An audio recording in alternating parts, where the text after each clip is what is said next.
guys, it is time already for our February dessert of the month.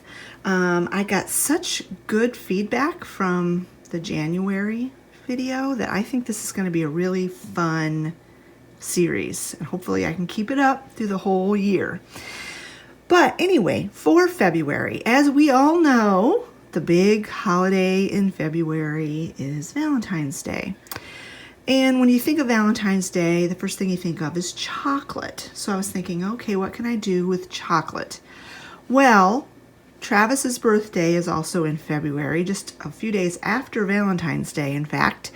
And he wanted chocolate cake for his birthday. So I'm like, okay, I don't want to do another chocolate dessert. So then the second thing you think of when you think about Valentine's Day are strawberries. So I was looking online for Valentine dessert ideas, and I came across the Pioneer Woman website, and she had a whole list of Valentine dessert ideas. And so this recipe comes from her website. I will put a link to the recipe in the description box below, but it is for strawberry sweet rolls. Yes, like cinnamon rolls, only strawberry. And I was also looking for something that I already had all the ingredients for. And for this recipe, I have all the ingredients except for one, and I think it'll be okay without it. It called for 1 lemon. You were supposed to use the zest in the dough part of the recipe and the juice in the glaze. Well, I don't have any lemons right now. I used all my lemons up last month and I didn't buy any more. But I do have some lemon juice, like the bottled kind, so I will use that in the glaze. So we're going to go ahead and get started with this recipe. This is a yeast dough recipe, so if you want to recreate this, if you want to do this recipe, allow yourself an entire day, or at least a good chunk of the afternoon, because yeast dough, you can't rush it.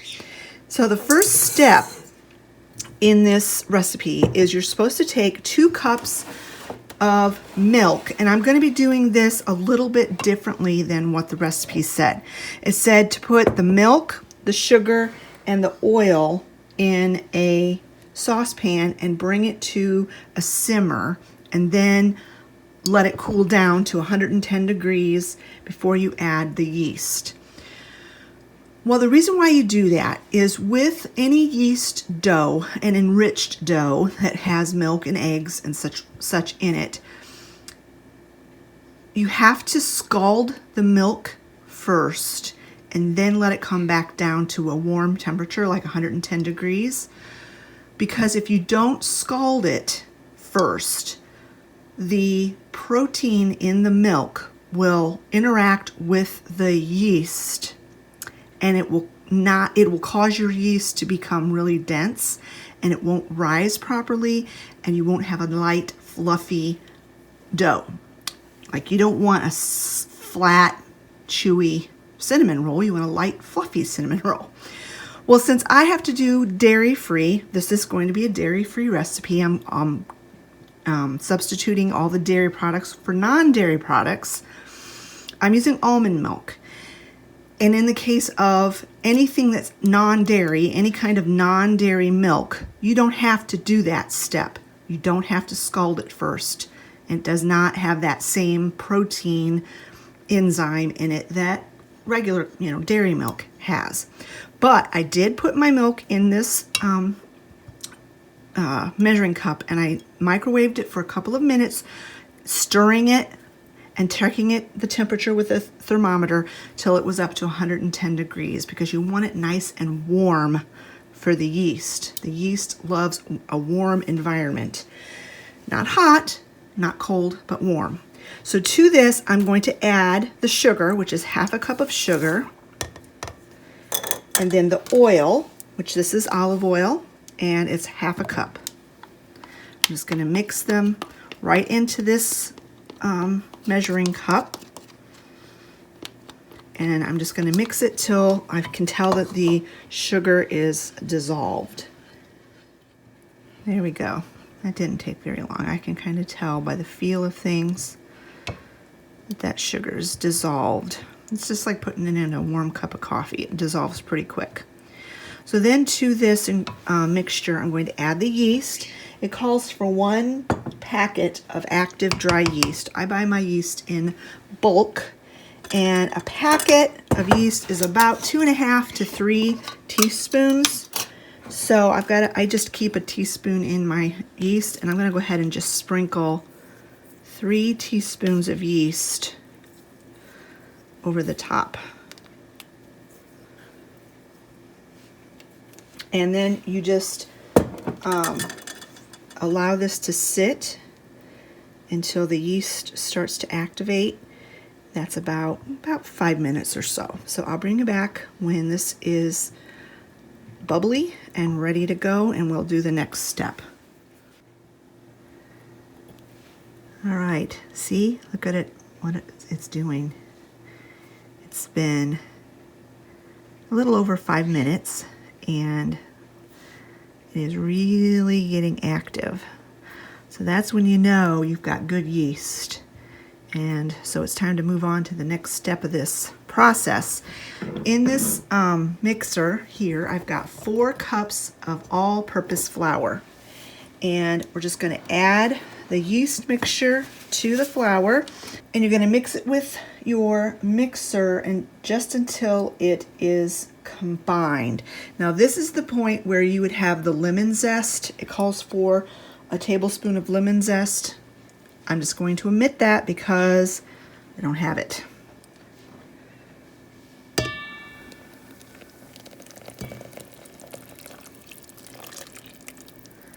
I'm going to scrape all of this out of here because this is all yeast, and really, yeast is the magic ingredient. I tell you, I love working with yeast. I really do. I love working with yeast dough. I really like to start doing more baking of bread and bagels and stuff like that. And if I do, I'll probably video some of it. So I'm gonna go ahead and mix this together just until it's combined.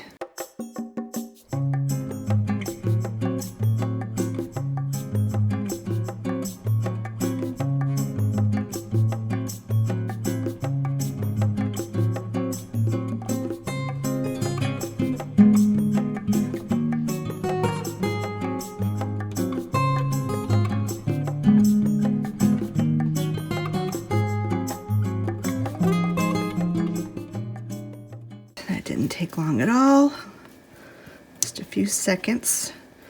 Now you can do this by hand, as always, but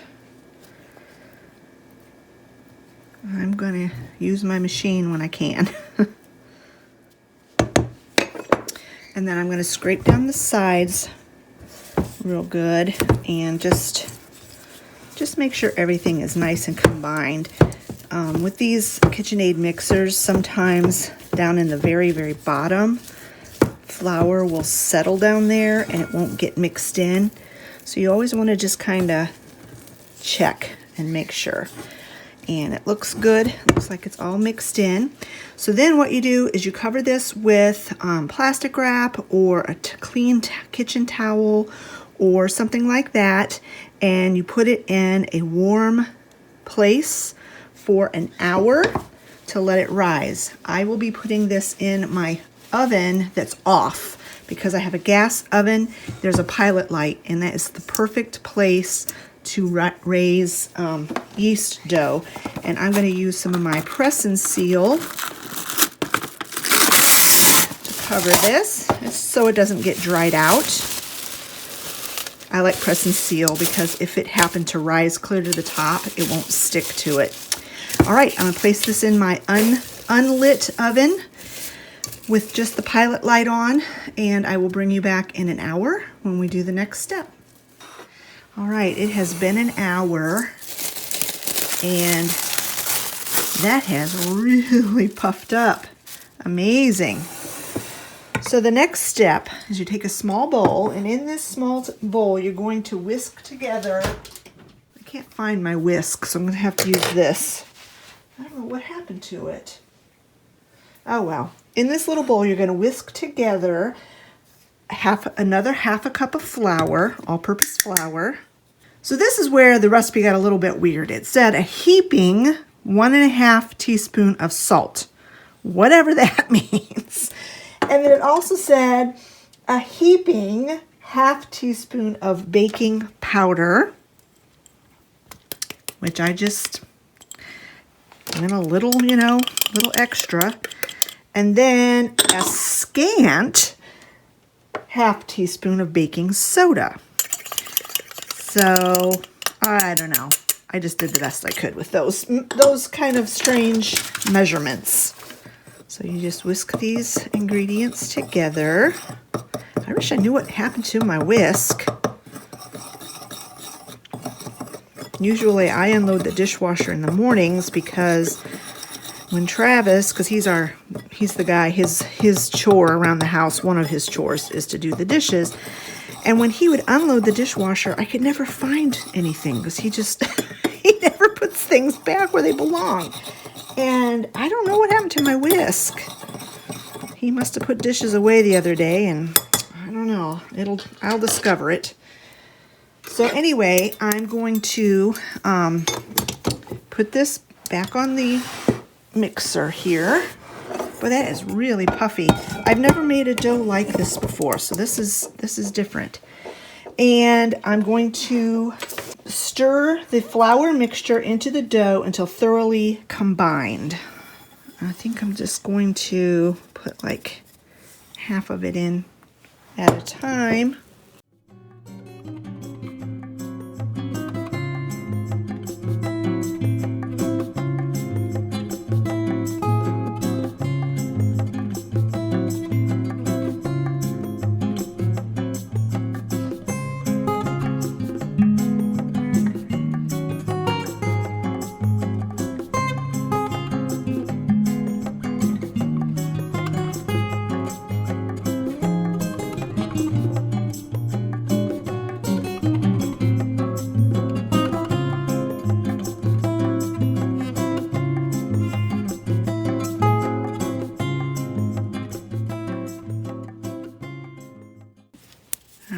Finish this off again with my spatula, just making sure this dough is nice and combined together.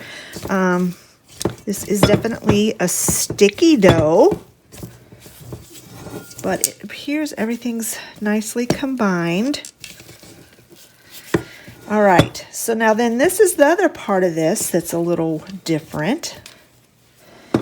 It says to cover it again with either a kitchen towel or a plastic wrap. And then this time you chill it in the refrigerator for at least an hour or up to overnight. So I'm not going to wait till overnight. I'm going to put this in the refrigerator now. I am assuming it's not really going to rise too terribly much because, dough needs warmth to rise. So I'm not really sure what the purpose of chilling this dough is. Maybe because it is a stickier dough. But anyway, I'm going to put this in the refrigerator. And I will bring it back in an hour and we will do the next step. This is very interesting and intriguing. But, Pioneer Woman, I think she knows what she's doing. Because she's sure made a lot of money on her business. So who am I to judge? But this is way different than I normally do yeast rolls or yeast dough in particular. Alrighty, it has been an hour and I'm surprised, but look how much it has risen. That's the correct English. Look how much has risen in the refrigerator. That's pretty awesome. So now we have to get ready for the filling. So I'm going to just set that aside for just a minute. In this bowl, I have a half a cup or 1 stick of my dairy-free plant-based butter melted. And then it calls for 1.5 cups, which is 12 ounces of your best strawberry preserves. Well, this is the only strawberry preserves I have. I don't know that it's necessarily the best, but I do like it. This is only a 10-ounce jar, however, but I had one in the refrigerator that has probably about 2 ounces left in it. So I'm going to go ahead and scrape these out into the bowl and just kind of blend them up a little bit to get them a little bit easier to manage. All right, I'm going to set this stuff aside for the moment. And then on my surface here, I'm going to put a little bit of flour.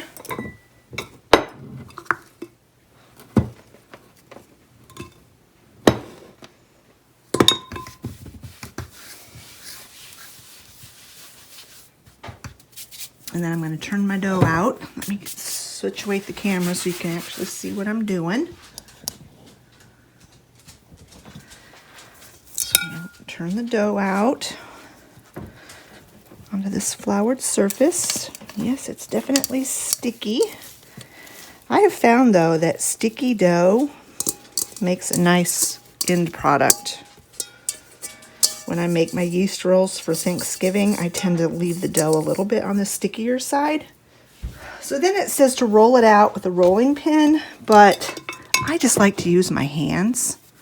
I like to feel the dough and just work it. And it says to roll it out into a 12 by 24 rectangle.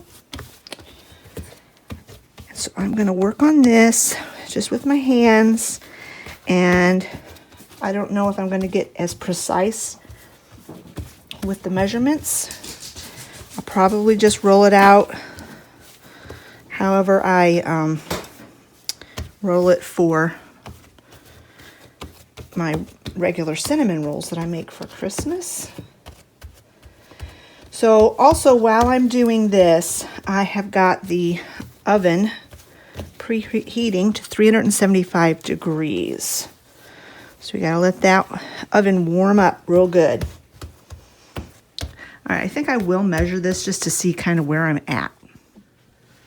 So I've got this tape measure. I'm not gonna touch the dough with it because it's not really, I use this measuring tape for like everything. It's not specifically just for kitchen use.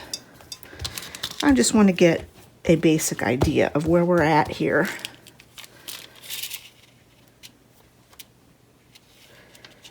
Oh yeah, that's 12. It's a little over 12. It needs to go quite a bit longer.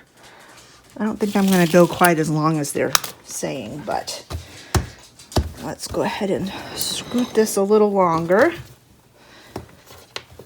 going to make sure I've got plenty of flour. I don't want it sticking to the counter. Because you're going to cut these into 15, is that what it says, 15? Yeah, 15 slices. This dough's very nice to work with, I have to say. All right, let's measure it again.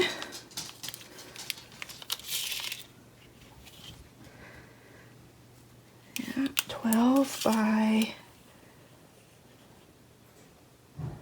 21. Close to what the recipe said is possible, especially since this is the first time I have made this recipe.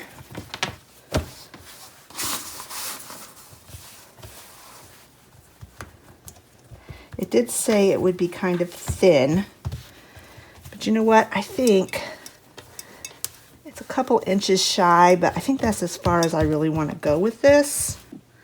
All right, now it says to spread the strawberry preserves evenly over the dough using the back of a spoon or an offset spatula. I'm just going to use this rubber spatula that I was using before.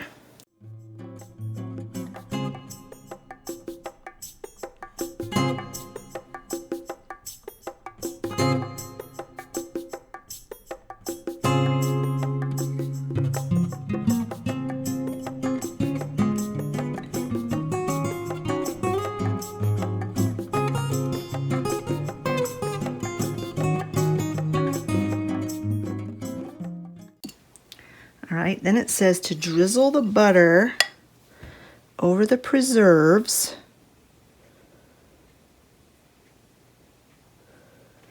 And then swirl it in with your spatula.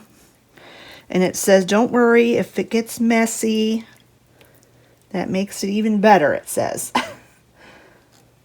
Oh my, this is a lot of butter. All right, I think I'm gonna leave a little bit of butter there and deal with that. I will use it, but not at this minute. And then it says, beginning at the longest edge furthest away from you, roll it towards you tightly, using both hands, and work slowly, being careful to keep the roll tight, and don't worry if the filling oozes. This part's going to get messy, it says, but that's a good sign. And then when you get to the edge closest to you, you're supposed to pinch the seam together and flip the roll so that the seam faces down. I've done this a lot of times with cinnamon rolls. I've never done it with a jammy roll. So I've also done this with a like a Yule log type of a situation, or a pumpkin roll. So we'll see.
All right, I've got my 9 by 13 baking dish here, and I've sprayed it with cooking spray. And I've got my really sharp knife, and we're supposed to cut this into 15 slices. So I'm going to try to figure that out. I'll put little marks, and then I'll bring you back because I want to make sure that I get them as even as possible.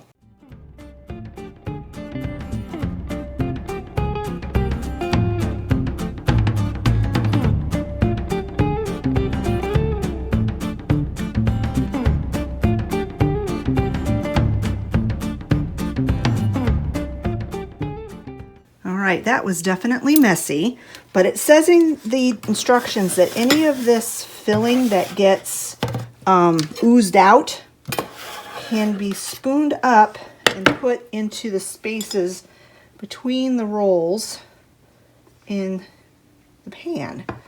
So that's what I'm gonna do. And that's what I'm going to do with the rest of that butter that's in the bowl. I don't think it would have oozed so badly if the butter wasn't melted. If it was just softened, that might be an easier way to do this. But like I said, first time doing this, I'm going to follow the directions. I'm going to just drizzle the rest of this butter all over. All right. So now, like I said, my oven's been preheating to 375 degrees. This has to rise one more time. I'm going to cover it loosely with a new piece of press and seal. And I'm going to set it on the back of the stove, a nice warm place, and let it rise for about 20 minutes or until they're nice and puffy and doubled in size and look like they're ready to go in the oven. So when they're ready to go in the oven, I'll bring you back and show you what they look like. All right, it has been about 25 minutes, and you can see how they're nice and light and fluffy and puffy. I'm going to put them in the oven on this tray because I have a feeling some of this is going to bubble over, and I want to protect my oven.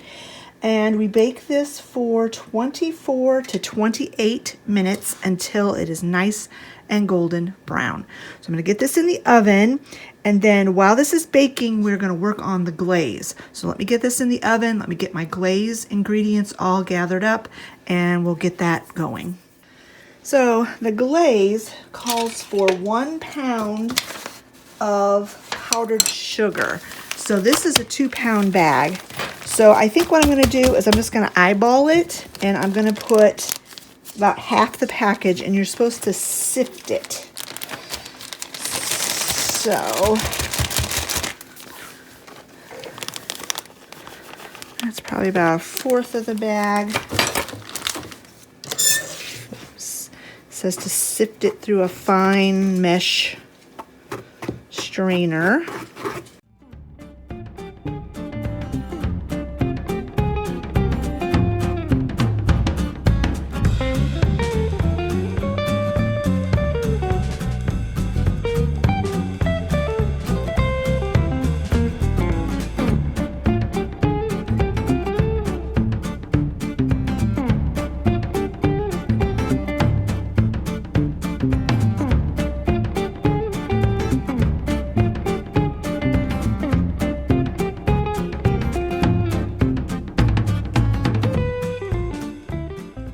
I have to admit, my brain is telling me that seems like an awful lot of sugar for glaze.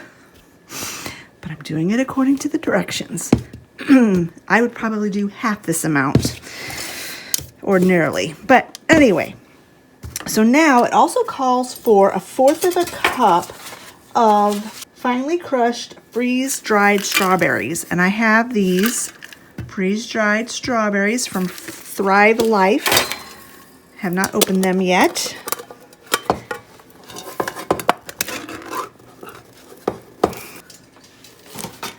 That's what they look like. They smell really good. Make sure and get the oxygen absorber out of there. And so, those smell good. I'm just going to start crushing them up in my little spice grinder here. And I don't have a clue how much it's going to take to make 1/4 of a cup of crushed.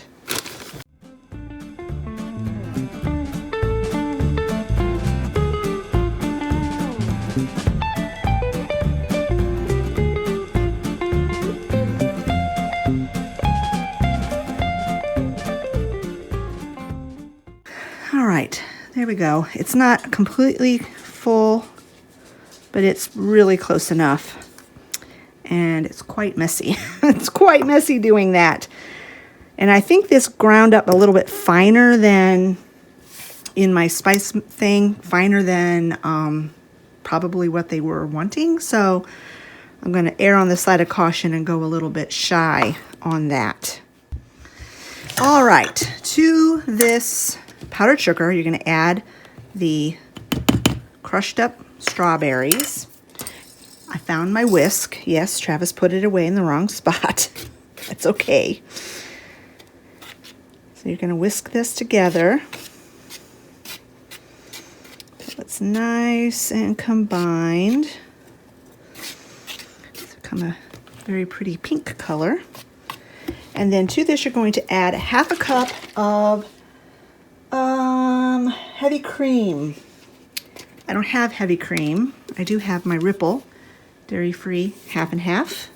I think that will suffice. So you add that.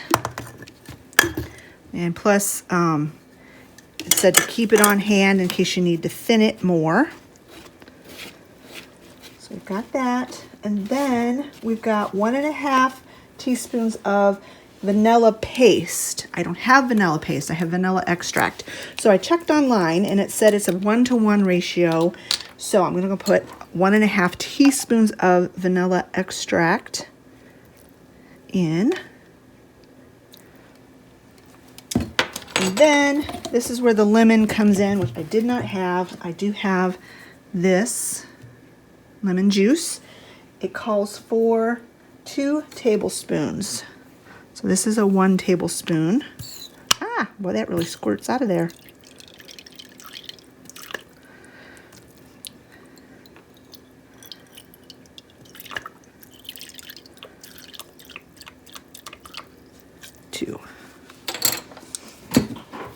And you just whisk this together until it is very smooth. It says the glaze should be somewhat thick, but still very pourable.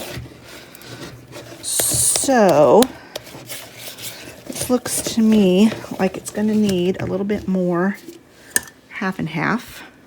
It says plus 2 tablespoons for thinning, so I'll go 1 tablespoon at a time.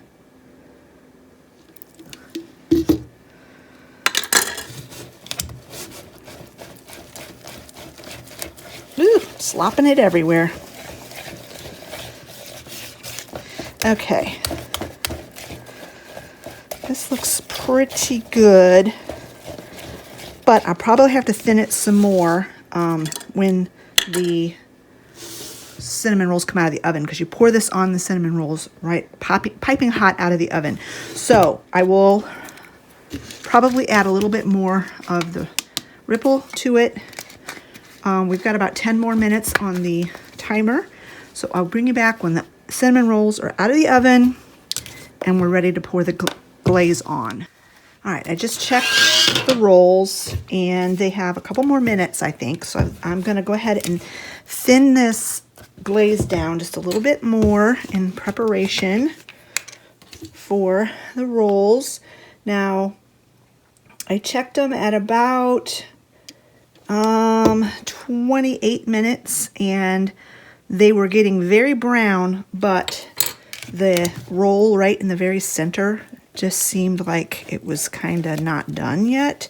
So I tinted it lightly with some foil to keep them from getting browner. And I put them back in for another couple of minutes. So when all said and done, it took, when I pull them out, it will have been about 31 minutes or so that they were in my oven. But every oven is different, so make sure and just keep an eye on them. And I had a feeling my oven was going to take a little bit longer. It usually does for stuff like that. So, all right, I think it's slightly thick but pourable. So let me get those pulled out of the oven and we will glaze them. Right out of the oven. This center one, when I pushed down on it, was real loose, and that's why I thought it needed a few more minutes.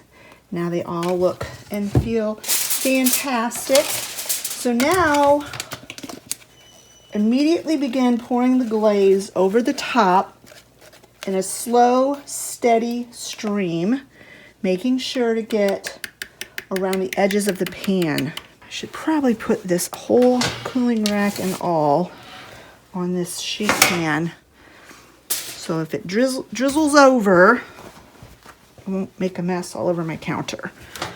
So let me,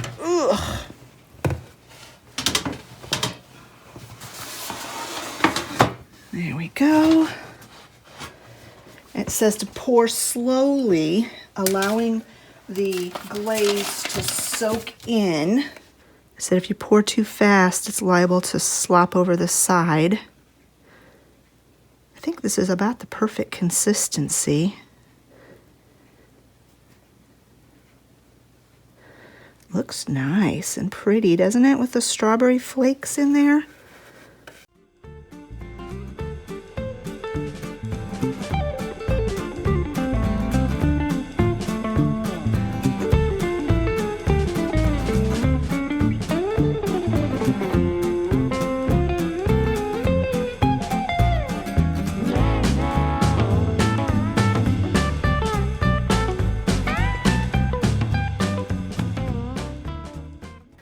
Those soak in a little bit, and then try to pour the rest of this glaze on there.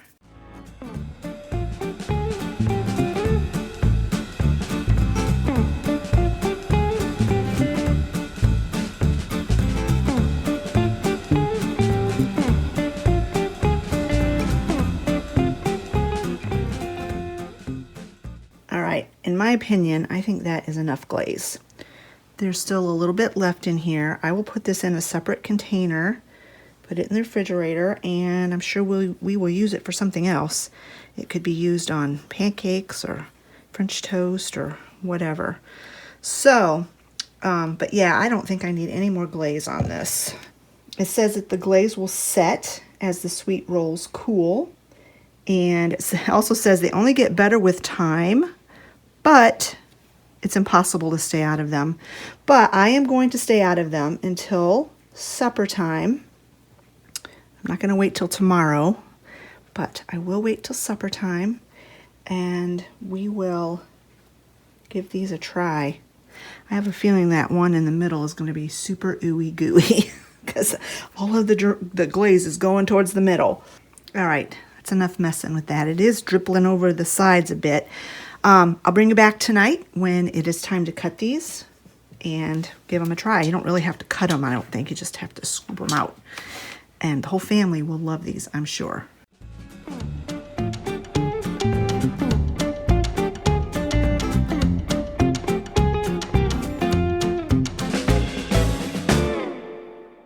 Let's have a talk about this recipe.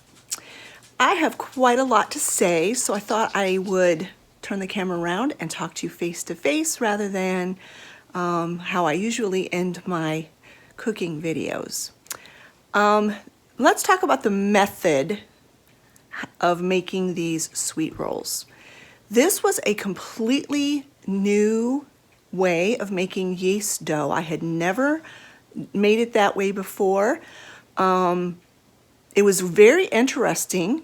It was fun. It was really fun because I was like, it's like reading a mystery book. Who did it? How is it going to come out? How's it going to turn out? How's this story going to end? And I had never, ever added baking soda and baking powder to a yeast dough before either. So that was incredibly intriguing to me, and it was very interesting, and I enjoyed it immensely.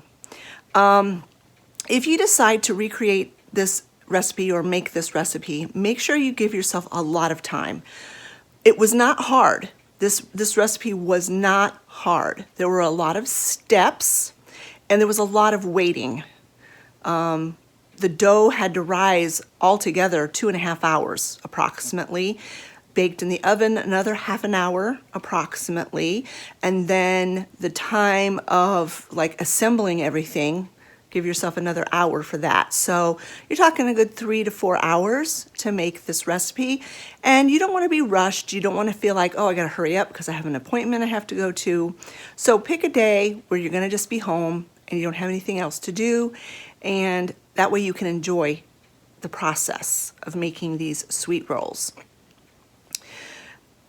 There were some things that I would do differently. I don't think I would necessarily melt the butter completely. That, I think, made it a little bit messier than it really needed to be. If the butter was just softened, even very soft, you could still have spread it over the dough and swirled it in with the jelly, and I think it would have been easier. You could have put the butter first and then put the jelly on top of it and swirled it in.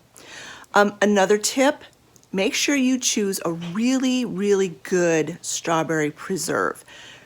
She said in the recipe to use a really high quality strawberry preserve. Well, all I had was the Simply Fruit strawberry spread, which was fine, but I think it would be even a notch better had I used a really good preserve that had actual chunks of strawberry in it. I think it would have boosted the strawberry flavor just a little bit. So another thing, before I forget, that I would do differently is I would either use unsalted butter or a combination like half and half, salted and unsalted, or reduce the salt in the recipe itself by quite a bit. It wasn't salty by any means. It was not salty, but as you can imagine, the jelly and the butter combo kind of settled to the bottom of the sweet roll, and so when you take a took a bite of that portion of the roll, there was just a tiniest bit of salt flavor there. And I'm not used to that. I'm used to like the salt's there, but you don't taste it situation. If you like that sweet, salty, I mean, salty is a very strong word. It was not salty. It just, you could tell there was salt in it. If you like that, then go ahead and, you know, don't adjust anything. But for me, I think if I make this recipe again, I will greatly reduce the amount of salt in the dough. Or if I have my, I think they make unsalted plant-based butter. If I can find that, I would use a half and half salted, half unsalted. Let's see, what else as far as the way that the method in making these sweet rolls. The glaze. I think you could safely cut the glaze in half, the amount of glaze in half, and the rolls would be beautifully glazed. I think there was way too much glaze. There was no possible way that I could have gotten all of that glaze on those sweet rolls without making an absolute disastrous mess of everything. And I think if I'd cut that recipe in half, the glaze recipe in half, it would have been perfect. It would have been the perfect amount of glaze and I wouldn't have any left over. So there's that. And also, if you do have the lemon, I would either use the lemon, the fresh lemon like the recipe calls for, or just omit the lemon juice altogether. I don't think it really added anything to the glaze. And there's a different taste between bottled lemon juice and fresh squeezed lemon juice. So if you don't have a lemon, I would just omit that completely rather than substituting the lemon juice. But that's just my opinion. You know, do what you want. As far as the cinnamon rolls go themselves after they were baked, I'm recording this the next day. Yesterday, when I made the rolls, we had them after supper as a dessert. And to be honest, I mean, like completely frankly honest with you, I was a little disappointed. I was like, surprisingly, they're not as sweet as what you would imagine. I was thinking they were going to be sickeningly sweet. They were not. Maybe that's what the lemon juice is for, to cut that sweetness a little bit. The reason I was disappointed in them is because I didn't taste any strawberry. It's like these are supposed to be like strawberry forward, and I really didn't taste much strawberry at all. And I was quite disappointed, and I'm thinking, you know, I spent all day working on these. I followed the recipe to the letter, and other than the lemon, and I'm disappointed in them. And so it's like, man, I was really bummed. Well then, if you remember, the recipe said they only get better with time. I had one this morning because I thought, you know what, I'm not going to write these off. I'm going to taste them in the morning. I'm going to have one with my coffee. I warmed it up just slightly in the microwave, had it with my coffee this morning. They were delicious. The strawberry flavor, I don't know what happens over time. I stuck mine in the refrigerator. I'm just funny that way. I don't like leaving things sitting out on the counter that could possibly grow bacteria. And because these were a very moist sweet roll, I didn't want them to get fermented on the counter. So I put them in the refrigerator, and that's why I warmed it in the microwave. And I don't know, something about them setting overnight, the strawberry flavor in that glaze just blossomed. And they were so good, so good. And that's why I can just see these made with a really good, either homemade strawberry preserve or like the best quality strawberry preserve you can get in the store. Oh, it would just take them over the top. Honestly, it would take them over the top. I might make these again, and I could see you substituting the strawberry preserves for any flavor. Could you imagine like a lemon curd? Those would be so good. I'm so in love with lemons. But anyway, your favorite strawberry or favorite preserve would be just delicious in these. Marmalade, orange marmalade. Oh my goodness, with a little orange zest in the dough and orange juice in the glaze. That would be so good. So just your imagination is, this is limited by your imagination, honestly.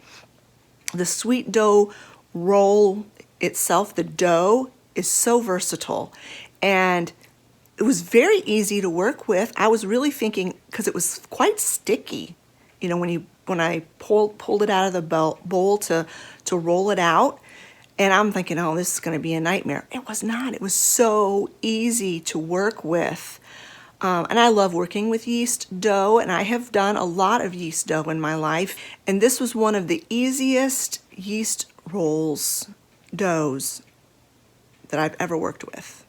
The finished product of the dough itself was so, how do I even describe the texture of it? It was not dry at all. I do have a problem when I make my regular cinnamon rolls for Christmas, that they can tend to be dry. These were not dry at all. They were very light, yet kind of chewy, succulent almost. I don't know how else to describe it. Not really like melt in your mouth, not like an angel food cake soft, but just exquisitely nice dough. Exquisitely nice. Another tip I might give you for the dough, if you don't want to have to fool around with simmering the milk, letting it cool down, because that's another thing. I did not have to factor that time into my recipe either, because I didn't have to simmer my milk. Even if you don't have a problem with dairy, I would suggest using almond milk or your favorite nut milk in this. Almond milk works excellent in baked goods. I've never had any problem with almond milk causing a yeast roll or a yeast dough to fail. And you can avoid all of that simmering it and letting it cool to 110 degrees. I just warmed mine in the microwave. I put it in for like a minute, stirred it. I have a thermometer, tested it with the thermometer, put it back in the microwave, heated it, stirred it, tested it until it got to 110 degrees. That's what I did. I think it took maybe 2 minutes in the microwave altogether. And that's so much quicker than bringing milk to a simmer, and then it would take a long time. I would say it would probably take an hour to bring that back down to 110 degrees. You don't want to put your yeast in there when the liquid is hotter than that, or it will kill the yeast.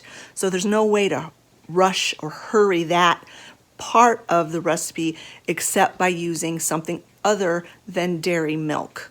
Aside from that, you can use the heavy cream in the glaze. You can use real butter in the rolls. But if you want to speed the process up a little bit, get some almond milk. And you want to get unsweetened, unflavored almond milk. I think that's it. I think that's my review of these sweet rolls. They were fun. They were really fun to make. If you enjoy working with dough and yeast dough, you're going to love this recipe. And I love the way they tasted the second day. Leave them. Don't eat them the same day. Wait till the next day, and you will not be disappointed. I am really anxious to try these again with a different flavor. I'm really thinking lemon curd or the orange marmalade. Sounds delicious to me. My family has said already, and it's only February, that if I keep doing this every month, we're all going to get fat. But I'm already trying to think of some lighter desserts that aren't so calorie dense for in the future. Well, anyway, friends, if you've enjoyed this video, give it a thumbs up. Don't forget to leave a comment in the comment section below. The link to this recipe will be in the description box. And let me know if you think you will want to try this recipe. Thanks so much for watching, friends, and we'll talk to you later. Bye-bye.